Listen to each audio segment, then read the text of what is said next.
வணக்கம். திருச்சி சக்தி சித்த வைத்திய சாலையின் சார்பாக சித்த மருத்துவர் பி. மதிக்குமார்.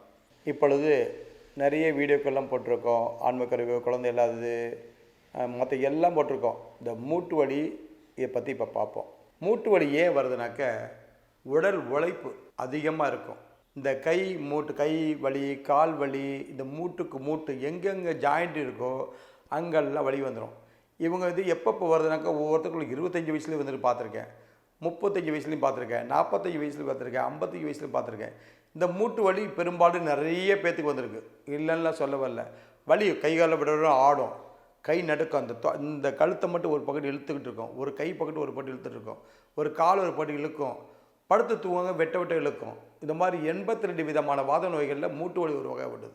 மூட்டு வலி என்ன பண்ணோம்னா, ரொம்ப ஜாயிண்ட்டுக்கு வலி இருக்கும், நட்டு தண்டில் வலி இருக்கும், எங்கே ஜாயிண்ட் இருக்கோ அங்கே தான் வலிக்கும். அதான் மூட்டு வலி. இந்த கால் பார்த்தீங்கன்னா இந்த கால் வலியில் இருக்கும். இங்கே ஒவ்வொருத்தரும் ஒவ்வொரு விதமாக சொல்லுவாங்க. இதுக்கு போய் ஆப்ரேஷன் பண்ணணும், மூட்டு அறுவை சிகிச்சை மாற்றி வைக்கணும், ரொம்ப இந்த மூட்டில் பெயினாக இருக்குது, நடக்க முடியல, ஏன்னா வெயிட் அதிகமாக போட்டால் கூட அந்த வலியெல்லாம் இருக்கும். இந்த மாதிரி ரொம்ப வலியெல்லாம் அதிகமாக இருக்கும். காரணம் என்னன்னாக்க, அந்த கிரீஸ் உடம்புல உள்ள உயிர் சத்து இல்லாமல் கூட அப்படி இருக்கும். வண்டிக்கு போகிற கிரீஸ் இருக்கு இல்லையா, வண்டி ஓடுதா இல்லையா, அந்த மாதிரி அந்த கிரீஸ் தன்மையை இழக்கிறதுனால தான் இந்த மாதிரிலாம் வரும்.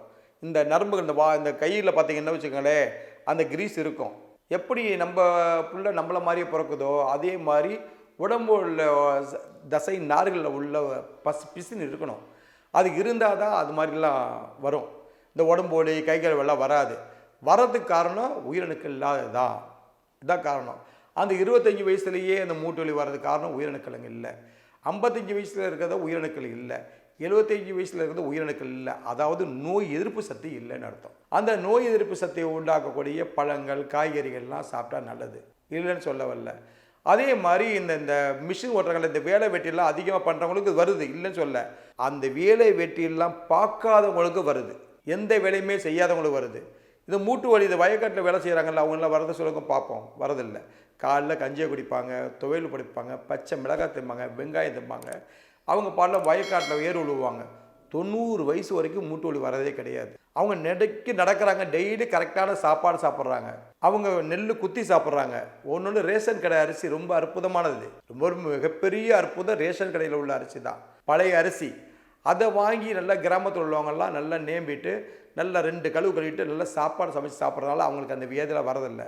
மூட்டு வலி பெரும்பாலும் கிராமத்தில் வரதில்லை, ஆனால் நகரத்தில் வருது. காரணம் நம்ம அரிசி சாப்பிட்றது. நம்ம அரிசியெல்லாம் விலைக்கு வாங்கி தான் சாப்பிட்றோம். சுத்தமாக நேவி அப்படியே பஸ்வம் பாரி அப்படியே வைரக்கல் மாதிரி இருக்கும் நம்ம அரிசியெல்லாம் விலைன்னு. அந்த அரிசிகளை வாங்கி திங்கும் போது தான் இந்த வியாதிகள்லாம் வருது.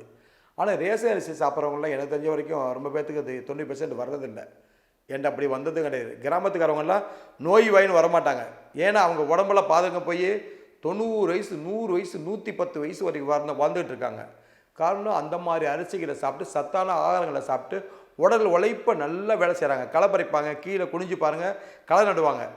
எவ்வளோ நடுவாங்க தெரியுமா? ஒரு 4 மூச்சூடு நட்டு அப்போ காலை தூக்கி சேத்துல வைப்பாங்க, நடுவாங்க. அவங்களுக்கு இந்த பெயின் வரதில்லை. அதே மாதிரி நெல்லை அறுப்பாங்க, அவங்களுக்கு இந்த பெயின் வரதில்லை. நெல்லை குத்துவாங்க, பெயின் வரதில்லை. மூட்டை தூக்குவாங்க, வரதில்லை. அந்த கரும்பு வெட்டுவாங்க, கரும்பு கழிப்பாங்க, இதெல்லாம் வரதில்லை. ஏன்னா அவங்க உடல் உழைப்பு கரெக்டான உடல் உழைப்பு பண்ணுறாங்க.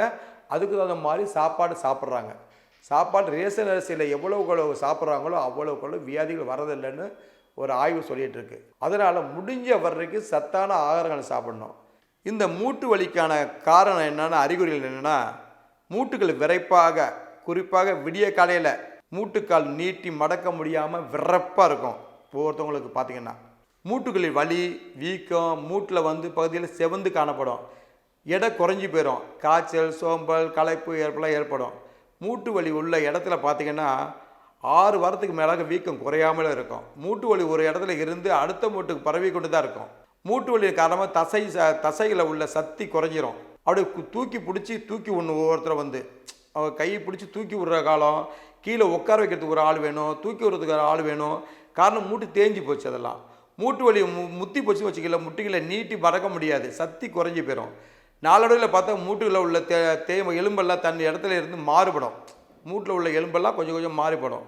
மூட்டுகளை பாதுகாக்கும் முறைகள்னு பார்த்திங்கன்னு வச்சுக்கோங்களேன். மூட்டு வலி இருந்தாக்க எண்ணெய் தேய்ச்சி குளிக்கிறதுனால நல்லாயிருக்கும். மொத்தம் நல்லெண்ணெய் இருக்கு இல்லையா, நல்லெண்ணெயை தூக்கி நல்லா தேய்ச்சி எந்தெந்த மூட்டில் வலி இருக்கோ அந்த மூட்டில் நல்லா தேய்ச்சி விட்டிங்கன்னா அந்த மூட்டில் உள்ள வலியெல்லாம் நல்லா கேட்கும். சத்தான உணவுகளை சாப்பிட்ணும்.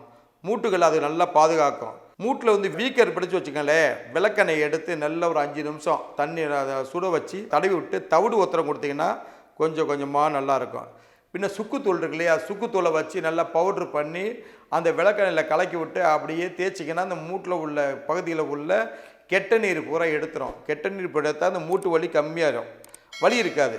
இது தற்காலிகத்துக்கு பயன்படும், ஆனால் நிரந்தரமாகவும் ஒவ்வொருத்தருக்கு பயனடைகிறத நான் பார்த்துருக்கேன். மூட்டு வலி ஒன்று பிரச்சனை கிடையாது. வேப்பலை, துளசி, வாதநாராயண, முடக்கரத்தா, முருங்கை இலை, அத்தி இலை, வில்வம், வெந்தயம், கடுக்காய், வல்லாரை போன்ற இலைகள் எல்லாம் பொடி செஞ்சு நீங்கள் சாப்பிட்டீங்கன்னா ரொம்ப நல்ல அற்புதமான இருக்கும். அது சூப்பு மாதிரி வச்சு குடிக்கலாம், இல்லை கஷாயமாக வச்சு குடிக்கலாம்னு தப்பு கிடையாது. மூட்டு வலிக்கான மருந்துகள்லாம் நிறைய நாங்கள் செஞ்சு தந்துக்கிட்டு தான் இருக்கோம். அப்படி செய்ய முடியாதவங்க எங்கள் கிட்ட அணுகி நீங்கள் கேட்டிங்கன்னா அற்புதமான எண்ணெய், பவுடர் எல்லாம் அனுப்புகிறோம். அந்த மூலிகைக்கு, அந்த மூட்டு வலிக்குள்ள மூலிகையெல்லாம் அனுப்பி வைக்கிறோம். இந்த மாதிரி வீடியோலாம் நிறைய பார்க்கணும்னா எங்கள் வீடியோவில் சப்ஸ்கிரைப் பண்ணுங்கள், லைக் பண்ணுங்கள். நிறைய வீடியோ போடுறோம், நீங்கள் பாருங்கள். நன்றி, வணக்கம், தேங்க்யூ.